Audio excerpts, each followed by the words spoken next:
Assalamualaikum warahmatullahi wabarakatuh. Perkenalkan, nama saya Intan Permatasari dari kelas 11 TKJ 2. Perkenalkan, nama saya Farhan Mafiro dari 11 TKJ 2. Analisis bandwidth. Mengapa kita perlu mengetahui kebutuhan bandwidth? Agar penggunaan bandwidth efektif, klien harus mengetahui kebutuhan layanan untuk dirinya, sehingga dapat menghitung total bandwidth yang dibutuhkan. Semakin besar bandwidth yang digunakan, semakin besar pembayaran bulanan pada ISP. Gambarkan atau ilustrasikan proses mendownload file kecepatan transfer berdasarkan bandwidth yang didapat bisa menggunakan perhitungan. Bandwidth adalah kapasitas yang dapat digunakan pada kabel Ethernet agar dapat dilewati trafik paket data dengan maksimal tertentu.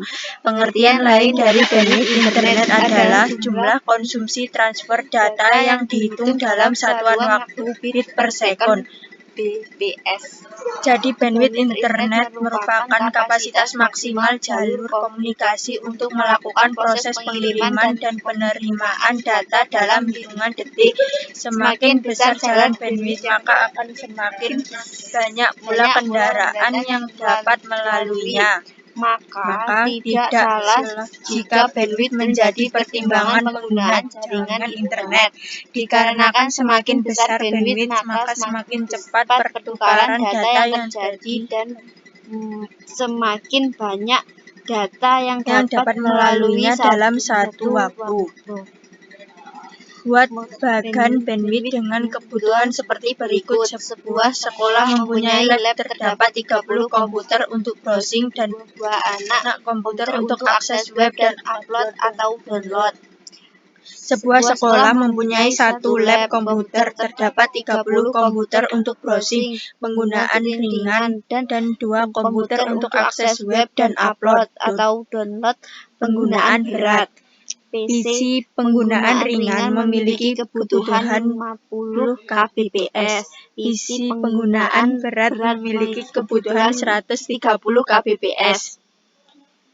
Analisa masing-masing kebutuhan bandwidth setiap PC dan beberapa bandwidth yang kita butuhkan untuk berlangganan kepada ISP. Koneksi internet dedicated bandwidth adalah layanan di mana penyedia jasa internet ISP mendedikasikan jumlah bandwidth tertentu untuk koneksi itu. Bandwidth internet ini tidak dibagi dengan orang lain selain pengguna sirkuit fisik itu. Jumlah bandwidth untuk berlangganan ISP adalah 7 Mbps. Bandwidth yang dibutuhkan sebesar 640 kbps. Sebagian besar provider internet tidak menyediakan layanan dengan bandwidth internet sebesar 384 kbps, 512 kbps, 1024 kbps, dan seterusnya. Kebutuhan bandwidth 640 kbps. Perusahaan dapat berlangganan internet pada ISP seperti Telkom dengan layanan Speedy dengan bandwidth 512 kbps sebanyak 2 line atau 1 Mbps sebanyak 1 line. Sekian dari kami. Wassalamualaikum warahmatullahi wabarakatuh.